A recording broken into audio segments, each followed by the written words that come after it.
Well, good morning and welcome to the show. Jeff Beals at your service. We are in the KFAB studio high above Underwood Avenue in beautiful downtown Dundee, and you will not find another show anywhere in town that focuses on business expansion, real estate construction, the overall growth of the city and the metro area. Our sponsors are Dingman's Collision Center and D&M Roofing and Siding. My co-host Trenton Magid has the weekend off, and in his place is a name that you know and you have heard of before, Jorge Sotolongo. Good morning, Jorge. Good morning, Jeff. How are you? I'm very good, but I'm probably a little better rested than you are. Congratulations are in order. For the third time, you're a new dad. That's right. We had the baby Wednesday, and in record timing, I'm on Grow Omaha today. Yeah. So, and you don't even look like you just went through birth and delivery, and you're here bright and early, and I'm quite impressed that you're able to fulfill this duty after such a big event in the Sotolongo family history this week. I appreciate it. Well, Joanna knows when Jeff Beals calls, you answer. So. That's true. I wish more people felt the same way. So this is a son. So now you have what? One girl and two boys. Yep. Girl, boy. Oh, congratulations. Well, folks, if you missed it this week, you definitely want to check out our Grow Omaha Eats restaurant review by Sarah Baker Hansen. Our Grow Omaha restaurant reviews are sponsored by Cheer Athletics. Cheer Athletics is the nation's #1 all-star cheer gym, 12 locations worldwide. The Omaha location is in Papillion, southwest of highways 50 and 370. And just an outstanding organization to teach kids leadership, competition, all sorts of teamwork and communication skills, and physical fitness as well. So this week we talked about the Mill on Leavenworth. Jorge, the Mill is amazing. So it started out many years ago as a coffee shop in Lincoln. In fact, when I was back in college and grad school at Lincoln, I remember going to the Mill. And they decided they wanted to expand into the Omaha area. So they took this older historic building at 31st and Leavenworth, and the results are amazing, absolutely beautiful. And the product is good. Sarah's review was quite positive. But what's interesting to me is that it's a sign of more and more of that development along the Leavenworth corridor, which is pretty cool. Yeah, that's a great corridor. We've seen a lot of good stuff come through Planning Board. You'll drive through there and you'll see some new residential projects and some new some kind of TIF projects as well. So very good stuff. I don't drink coffee, but I do like the coffee shop. I love coffee shops. I love the smell of coffee, and when I'm there, I drink tea. So everyone's happy. He's a healthy boy. I've not usually had that adjective tied to my name, but I'll take it because I like the way that it sounds. Well, let's get into our news of the week, which is brought to you by Eagle Mortgage. EagleMortgageCompany.com is where you can find them online. If you want to stop by the office Monday through Friday, they're open at 114th and Davenport. But whether you call them, email them, or visit them, the reason you want to talk with them is for a mortgage, and they do such a great job of it. They listen to people. They kind of figure out what your goals are, look at your background, and then they can shop banks. They have relationships with a ton of them, and so they can get you the best deal possible. They're not like a bank that obviously only can use themselves. They have a lot of them, FHA, VA, conventional loans, and they do all of it. Holly Schneiderwind and her team is very customer service focused. So if you're thinking about making the big decision, making the plunge, buying a new house, talk to Eagle Mortgage, EagleMortgageCompany.com. All right, well, first up on the news this week, Alaska Airlines will add a second nonstop flight from Omaha to Seattle-Tacoma International Airport. They already have one nonstop every day of the week. The second one is going to be like a Monday, Wednesday, Friday thing. So altogether, there will be 10 nonstops to Seattle each week. And presumably, I think you can come back home nonstop as well. That'd be great. Do you think we're back to pre-pandemic nonstops out of Omaha? Or we're not there yet? We're not there because there are a few that we're still missing. Like before the pandemic, we had a nonstop to Philadelphia, which I don't believe exists. We had a nonstop to Toronto, which does no longer exist. We had more California options too. Yes. I know my wife's from California, so we do travel, and That's when I noticed. Yeah. L.A. and San Francisco, we have those, but they're not as frequent as they were before the pandemic. That's right. And then there's the one market that's been bugging me that we've never had nonstops to, as far as I know. We've never had it, and that's Boston. It's a big business market, a major, college and university market. And it always seems to me that that's the one last major market where we've always had a hole in our nonstop flight offerings. Did we have a nonstop to Mexico at one point? Not that I know of. That makes a lot of sense to me. It does. Maybe like a Cancun or thing. So many people go to the Cancun area. It's not far. It's the same time zone. It makes a lot of sense going from Omaha. Yeah. I feel like that should be a nice, It's probably just a matter of time. We have international customs capabilities at Epley, but we don't have a regularly standing operation for that.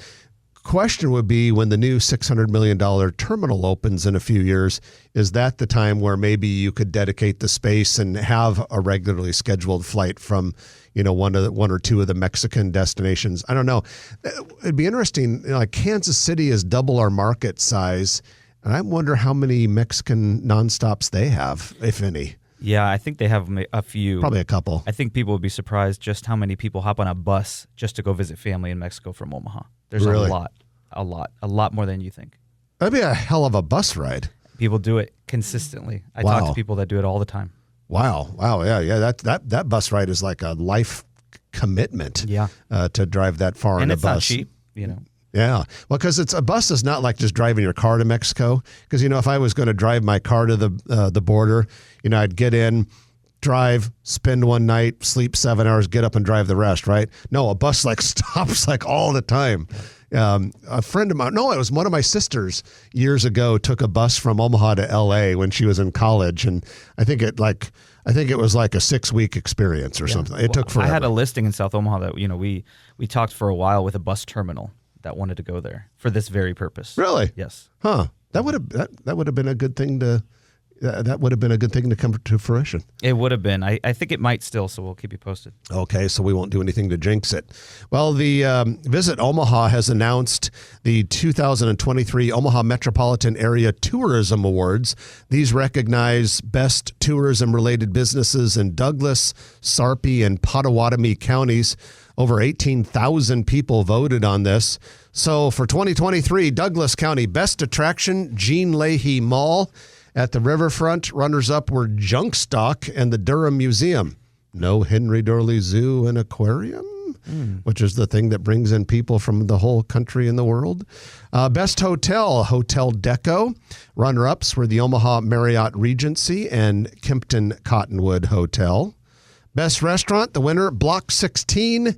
And runners-up, Monarch Prime and Upstream Brewing Company. Wow, a lot of love for Hotel Deco on this list. Yeah, because Monarch Prime is inside that hotel. Good place. Best Retail Business, winner, Borsheim's. Runners-up, Novella Eve and Mangelson's. Mangelson's, yeah. So apparently the best Halloween costumes in town. When I was the kid, they used to say, Mangelson's, the one-of-a-kind kind of everything store. It kind of does have everything. Yeah, I can still remember that. Mangelson's, one-of-a-kind kind of everything store. And there used to be, Roger Olson, our producer, knows this. There used to be a 2-lane tunnel just south of Interstate 80 on 84th Street. And it was horrible, and the traffic backups in the 70s were awful. And they would say, one-of-a-kind kind of everything store just north of that awful tunnel. That's it. Do you remember that, Roger? Oh, very well. Jorge wasn't born yet, so he wouldn't remember that. And then you'd get your dad to try to take 84th Street so he'd honk the horn and you could hear the echo in the tunnel. My dad's probably listening, and he's probably nodding his head because I would ask him to do the same exact thing. My kids are listening, and they're definitely terrified by that voice. Yeah. One-of-a-kind kind of everything store. At any rate, we digress. Potawatomi County Best Attraction, Dreamland Theater. I don't even know what that is. And then runners-up, Prairie Crossing Vineyard and Winery and Hitchcock Nature Center. Best Hotel, Potawatomi County, winner, Ameristar. Runners-up, Hilton Garden Inn, Council Bluffs, and Country Inn and Suites. Best Restaurant, the Back 40 Bar and Grill. Runners-up, Garcia's Family Mexican Restaurant and 712 Eat and Drink. Let's see, should we do Sarpy County? Yes. Best Attraction, Sarpy County Museum. Runners up, Werner Park and the Bellevue Berry Farm and Pumpkin Ranch. And the Amazon warehouse. And the Amazon, because who doesn't what tourist doesn't flock to the Amazon warehouse? That's right. Hey, no Vala's pumpkin patch. Vala's lost out to the Bellevue Berry Farm. Yeah, the Berry Farm is super fun. I mean, they've just done a lot of good programming there. Yeah. Okay, so best restaurant winner in Sarpy County, El Vallarta Mexican Restaurant, Gretna, runners-up Cafe Diem and Billy's Gretna Cafe. Best retail business in Sarpy County, The Candle House, runners-up Robin's Nest, Springfield, and Shadow Lake Town Center. So there you have it, your tourism awards. All right, a few things here before we wrap up the news. Big news out of Lincoln. The Nebraska Unicameral passed the $5.3 billion state budget this week and looked through it. Nebraska Examiner had a real nice article about it, and I pulled a few things out of the article, Jorge, that I thought would be of interest to Grow Omaha listeners, economic development type stuff. One, the budget included $10 million to help Sarpy County with sewer expansion work. This is an ongoing thing because Sarpy County, fast-growing county, third largest, we've only been able to develop about half the county. So this continues the sewer expansion, which will make Sarpy County more developable. I agree. This is crucial to having that first domino effect in that southern growth, and I think it's going to be faster than West Omaha. Yeah, it'll just boom. It'll just explode once more and more of this land is opened, because development follows sewers. If you don't have a sewer, oh boy, no development. There's sewers and jurisdictional issues and all kinds of stuff, but they're going to figure it out. Yeah, if you want to know the importance to sewers and understand the importance of sewers towards real estate development, my answer is just think about it, and it'll come to you. Go talk to the Sarpy planning department. $20 million for Metro Community College to prepare workers in the event Nebraska lands a computer chip manufacturer. This is interesting. Very interesting. My guess is you only do something like this if the Greater Omaha Chamber of Commerce or the Omaha Economic Development Partnership or one of the others in the state is pretty hot and heavy working with a computer chip manufacturer. And I think it kind of goes along with some of the rumors and the rumblings we've been hearing about the legislature passing this sort of pro-chip legislation, potentially a user in tow to come and build a facility in Nebraska. I think this would be a big deal for the economic development. Let's hope. That could be really, really exciting. Okay, and then $30 million to Creighton University to help pay for their new health sciences building and, more interestingly, baseball fields. There was talk, Creighton had requested $50 million. They got $30, but Creighton and College World Series of Omaha are saying that the NCAA wants practice facilities really close to Charles Schwab Field, and then Creighton likes the idea of their baseball games being on campus. They don't draw enough people to justify being in a 25,000 seat stadium. So I think they have some campus improvement things. I think $30 million was probably a pretty good victory for CU. Yeah, I think it's going a long way, and I think with the Builders District and everything going on there, with the private development we're seeing, I think that probably helped, Yeah, a nice move forward for North Downtown and Creighton University. All right, we're going to take our first break of the show, and when we come back, we're going to be talking with Arun Agarwal. He is the head of White Lotus Development. We talked about White Lotus Development last week because that's the company that will be doing Civic Square, the old Civic Auditorium site downtown. So you're listening to Grow Omaha. Jeff Beals and Jorge Sotolongo substituting for Trenton Magid. We're brought to you by Dingman's Collision Center and D&M Roofing and Siding. Back in a couple minutes on News Radio 1110 KFAB. And Grow Omaha's back, brought to you by Dingman's Collision Center and D&M Roofing and Siding. Jorge Sotolongo from the NAI NP Dodge and member of the Omaha City Planning Board is substituting for Trenton Magid. I'm Jeff Beals. Last week we talked about Civic Square. Renderings were released, looked pretty impressive. This is the major development planned for the old Civic Auditorium site. Well, we wanted to get some more details, so today we have the developer of that project, Arun Agarwal, who is ahead of White Lotus Development. Good morning, Arun. Welcome back to the show. Hey, Jeff. How are you? Long time. Good to see. Good to hear from you and you, Jorge. Hey, you too, Arun. Yeah, we're very overdue for having you on the show and all that. So, well, first of all, those were some pretty cool pictures, renderings that came out for the Civic Square. Give us a little overview of that project. Yeah, thanks. Thanks for asking. I'm glad, and you get a little nervous putting yourself out there and starting to share vision, and especially in something as significant as a civic site. And this project, overwhelmingly, we had positive responses so far. So I'm thrilled that everybody is feeling motivated and invigorated for that redevelopment of that site. I think the culmination was a bit of an aha moment when introducing streets back into that site came about, and when we start to draw it out, and we kind of realized a few things about living in Omaha, and one of us, myself in particular, we're spoiled parkers. We like to drive around the block 2-3 times before we find a spot that's like 2 stalls closer, and by right. cutting the streets into it, it introduced street front parking, and the site and the renderings that everybody's seen. That's based upon, frankly, a plan that allows like very convenient parking for that size development so far. So that's one. And the other thing is businesses and tenants like line of sight. So we want our sign above the door.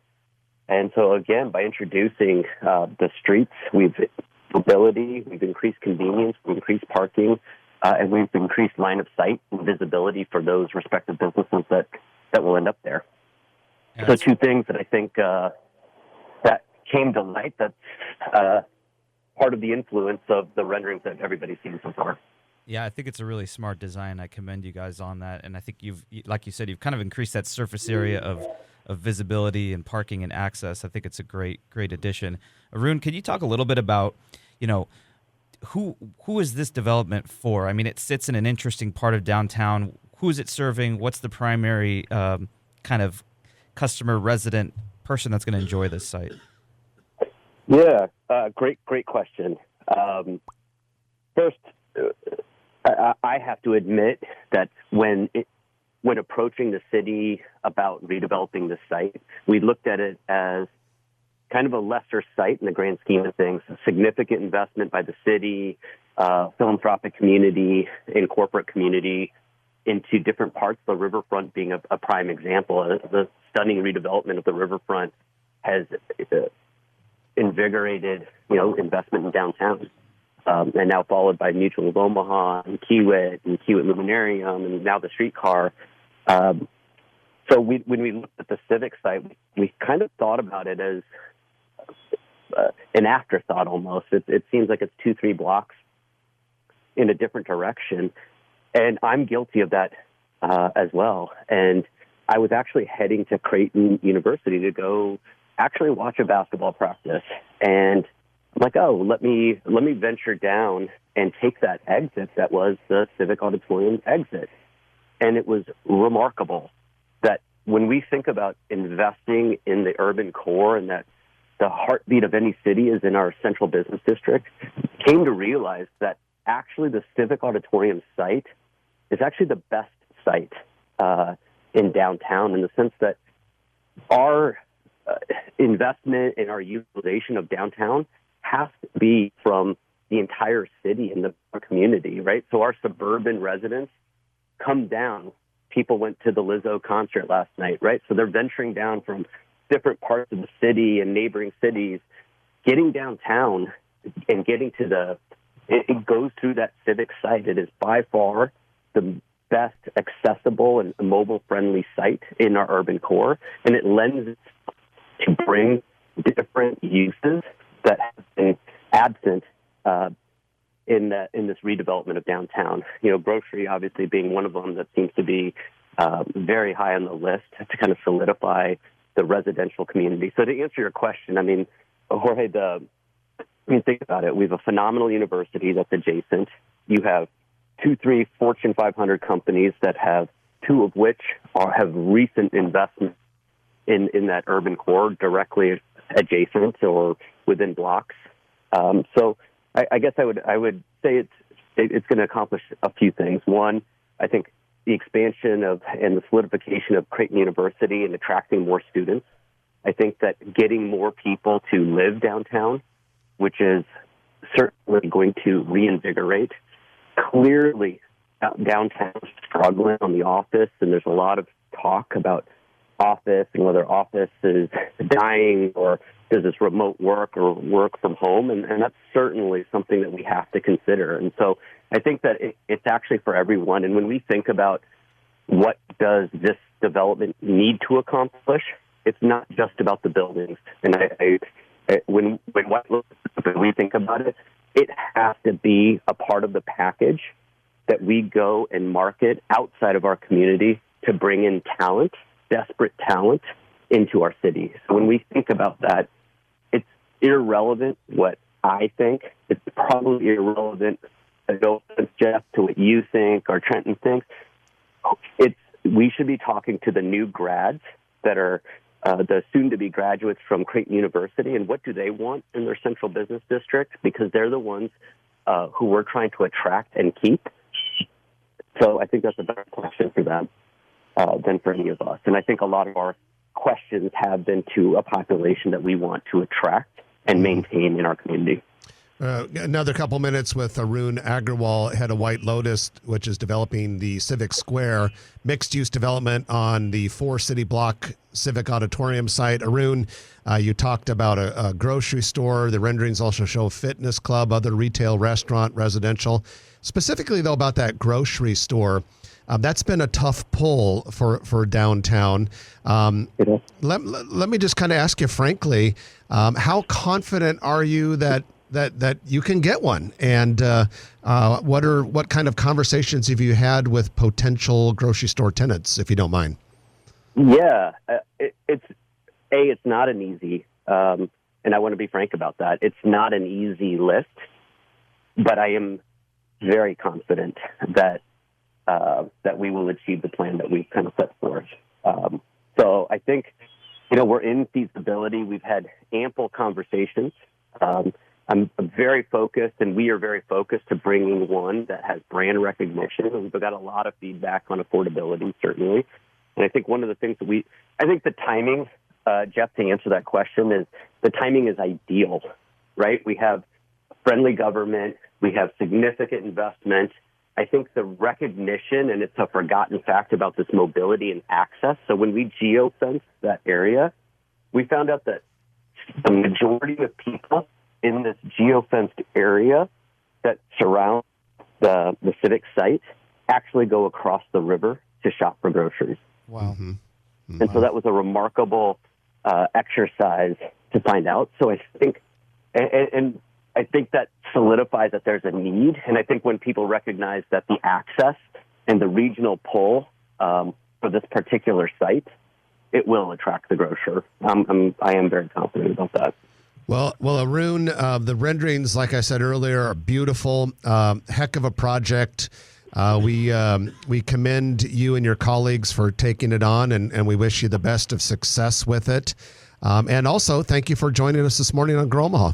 No, I think first, thanks for letting me on and talking about it. It's going to require all of us. So it's not a White Lotus project, frankly. I want to make sure that NAI and the broader community, it's what you want there. It's what you put in is what you get out. So I encourage everybody to think through it and share and participate. So I appreciate it, Jeff and Jorge, for including us. Well said. Thank you so much, Arun. We appreciate that. Our pleasure. Arun Agarwal, head of White Lotus Development, talking about Civic Square. Going to take our middle of the show break for the news. And when we come back, we'll have our commercial real estate development spotlight brought to you by Nodal Companies. And we're also going to be talking about some thoughts on the Kansas City streetcar and what it could mean for downtown Omaha. You're listening to Jeff Beals and Jorge Soto-Longo, substituting for Trenton. We're brought to you by Dingman's Collision Center and D&M Roofing and Siding. Back in a moment on News Radio 1110 610 KFAB. And welcome back to the show. Jeff Beals here, along with Jorge Sotolongo from NAI NP Dodge, and also a member of the City of Omaha Planning Board. Jorge is substituting for Trenton Magid this week. We're brought to you by Dingman's Collision Center and D&M Roofing and Siding. Both of those are just outstanding companies you want to keep in your mental Rolodex anytime you need them. They're kind of alike if you think about it. Something happens with a storm, you need to have your roof fixed. You run into someone or someone runs into you, you need to have your car fixed. So both D&M Roofing and Siding and Dingman's Collision Center are in the fixin' business, and they do a great job of it. Well, without any further ado, it's time for our commercial real estate development spotlight of the week, which is brought to you by Noddle Companies. Noddle Companies is the premier commercial real estate development firm in town. Like when you think of real estate developer around here, you think of Noddle Companies. And they do things in a variety of different states around the country. But here in Omaha, Exarban Village, Builders District, River's Edge, Steel Ridge, Village Point Medical Campus, and many, many other projects over the years. Well, last week we talked about the 4-story timber building. This is in the Builders District, 1501 Mike Fahey Street. And last week, Jorge, I mentioned during the commercial real estate development spotlight that this Noddle Companies project was going vertical. And it is. They're working on the second floor. Pretty soon they'll do the other two. But I had mentioned that some of it was steel beams and some of it was mass timber, because that's kind of an in thing. And the vertical supports were timber. I drove by yesterday doing my show prep, and I noticed in the middle of the building, even a lot of the vertical supports will be that mass timber project. So this is Omaha's first modern mass timber building, but this could be something you see more and more of in Omaha and other places. I can't wait to go drive by. I haven't done it yet, and I think it's going to be one of those construction projects that's just so, observed and just people are going to be following this for a while. I keep wondering in my head that if like the elevator is like a couple guys with pulleys or something and they just like pulling you up the whole floor, An elevator operator, yeah. And they close the steel cage after you get into the elevator. No, the technology, to be honest, it must be amazing. So I'm excited to go see it. Yeah, it's pretty cool stuff. If you are a construction nerd like I am, go ahead and drive by 1501 Mike Fahey Drive, and you can see what this building looks like, seeing part of the skeleton out of mass timber, part of it out of steel. It's pretty cool looking. And that's your commercial real estate development spotlight of the week, brought to you by Noddle Companies. NoddleCompanies.com. Jorge, I was in Kansas City doing a program for a conference down there on Tuesday, and I had a couple hours off in the middle of the day. So I rode the Kansas City streetcar. And really cool experience. They've had billions of dollars of development in that corridor ever since that streetcar opened a few years ago. So I wanted to ride it. A couple observations. One, they're doubling the length of it. It's now going to go all the way down past the Country Club Plaza for those people that are familiar with Kansas City. Great grocery store right in the middle of their downtown. The streetcar goes along it. And then it terminates on the north side at their River Market, City Market area. And they have a great public market there. It's been there forever. But with everything we're doing in downtown Omaha, I think we need a public market. So those are a couple observations from my streetcar ride on Tuesday. I got a couple questions for you. So now that you've ridden it, what do you think is the number one reason? Is it ridership or is it development? Development. I mean, I think people in Omaha will use it for ridership quite a bit because the development and the ridership are symbiotic. And I've long said that the things our streetcar will connect are actually better to get started with than the original Kansas City route, because the original Kansas City route just terminated at the Crown Plaza at their their Science Museum with their old train depot, which is really cool, but it didn't go all the way to the plaza. Ours downtown, north downtown, downtown, midtown, and terminating at Blackstone and UNMC. So we already have some better bookends than I think they do. Agreed. Theirs will be even better when it goes to the plaza. But yep. But I still think ours is the better project because I do think from the beginning the route is bookended perfectly. Yes. And the infill is going to be really well planned. I mean, if you think about all the empty stuff that's on that route, I think it's just going to be fantastic. And I think overall as a project, it's a better one. But it's a great one to look at, I think, to compare. I would 100% agree with everything you just said there. And there is so much available ground to develop along the streetcar line. And because it's going to happen, we're already in our real estate office and just from Grow Omaha people that we know, hearing about crazy potential projects that could be coming. I mean, I can't imagine they'll all come true. It'd be cool if they did, but we're hearing about some crazy cool projects along that streetcar line. Well, on the Kansas City line, that crossroads area, you would have never thought that would be anything. And now it's steel going up everywhere because of that car. So yeah, in fact, some people are familiar with the Power and Light District in downtown Kansas City. The streetcar line goes right along the western part of that. And they have built 3 high-rise condos. The third one's under construction still, right there. And I think we could expect to see the same thing. Now, granted, Kansas City is more than double our market size.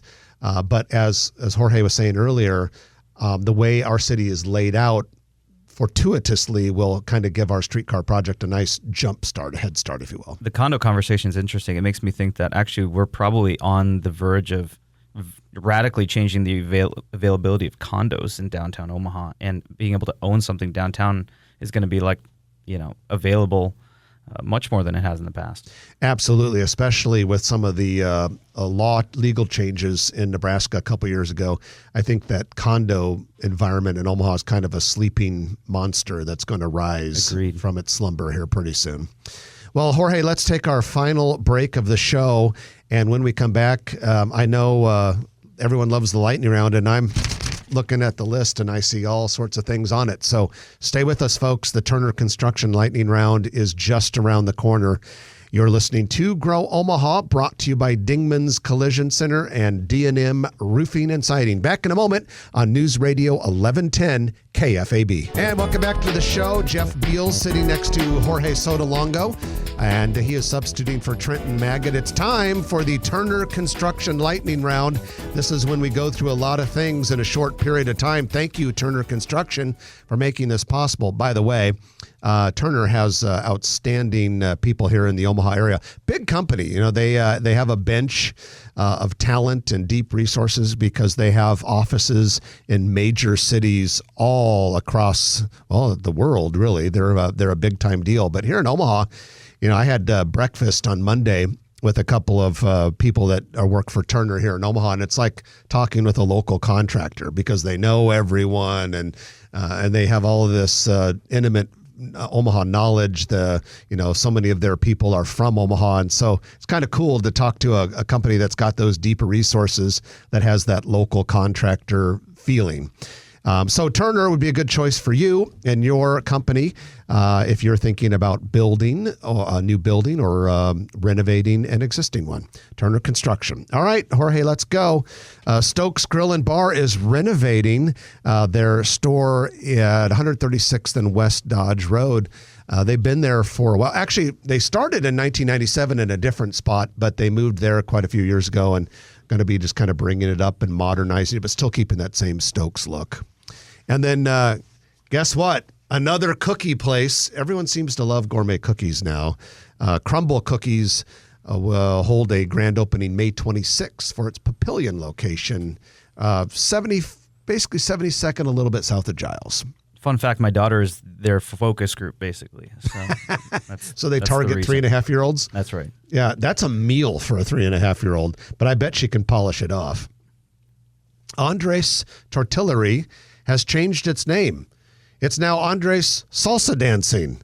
Yes, that's right. The restaurant has now become a salsa dancing place. I think they open around like 9 or 10 and go to 2 a.m. each day. So who knew? It's Andres Salsa There's Dancing. a decent salsa scene in Omaha, Jeff. Yeah. Yeah. I like pico de gallo, tomatilla salsa. Sometimes a nice, good, spicy red. Okay, well, we're going to have a conversation after the after the show. Ollie and Hobbs Craft Kitchen is actively hiring for its new One Pacific Place location, just down the strip from Andres Salsa Dancing. They open in a few weeks. They also have an original location in Papillion.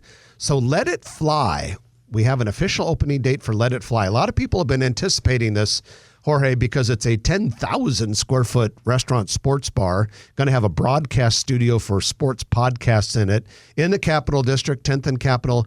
The grand opening date is June 16th. So that building in the Capital District, I think they specialize in big restaurants because they have Texas de Brazil and then that martini bar from Iowa City's coming in. Yeah, everybody's asking for Texas de Brazil. They're like, when's it open? When's it open? You know? Yeah, and now they love it. I've still not tried it. I need to get and try that. I haven't been there yet in Omaha, but I've been before in other places. It's great. Yeah, who doesn't love a good Brazilian barbecue? Fill up, be a carnivore. All right, Smash Park has broken ground, officially started construction in La Vista, the Southport West area. It's going to be located immediately east of Cabela's and immediately south of Embassy Suites, if you can picture that area. It'll have 30,000 square feet of indoor space, so that will include a bar, pickleball courts, restaurant, axe throwings, a golf swing suite, and then it'll have 15,000 square feet of outdoor pickleball space open next spring. But I went to the original one in Des Moines, Iowa. The place was crazy. I can't wait for this to open. That's going to be really fun. I feel like there's so many cool amenities in that area now. If you live even by like Werner Park and everything, if you take all that into consideration, it's pretty awesome. Yeah, and that won't be the only one. Somewhere in the metro area, Chicken and Pickle is going to open, which is a direct competitor to Smash Park. So both of those are coming to the metro area. So a lot of people watch that Guy Fieri television show, and Guy Fieri's Kitchen and Bar will hold its grand opening Monday, this coming Monday, inside Harrah's Council Bluffs Casino and Hotel. No word on whether the celebrity chef with the unique hairstyle will be there in person or not, but it's going to be it's supposed to kind of be its own restaurant, but also kind of integrate with that Stir Concert Cove that's over at Harrah's. I think it's a good fit over there, honestly. I mean, if anything, that guy knows how to manage a brand, so got to give him credit. Yeah, Guy Fieri coming to the metro area. Good Evans is expanding. This is a really good breakfast place out of Kearney, Nebraska, 74th and Pacific. They're going to have a second Omaha location opening this summer, just north of 204th and Maple. I tried Good Evans. I really liked it. Nice breakfast product. Nice. I need to get back there. It's just the current one's not too close to where I am. And this is coming from the breakfast connoisseur, ladies and gentlemen. You know it. I go all the time. And the music is playing, which means that we have to send Jorge back to his brand new baby and the rest of the family. Jorge, thanks for being part of the show Thank you so today. much. I appreciate it. Substituting for Trenton Maggot, who will be back next week. You've been listening to Grow Omaha, brought to you by Dingman's Collision Center, D&M Roofing and Siding, and Turner Construction. We'll chat with you next week right here at 9 o'clock on News Radio 1110 KFAB. If you like this video, be sure to hit those like and subscribe buttons. And remember, Grow Omaha is not just media. This is a mission. We are trying to build up Omaha and make it an even better place. We can only do that with your help. Share this video with your friends, neighbors, and family.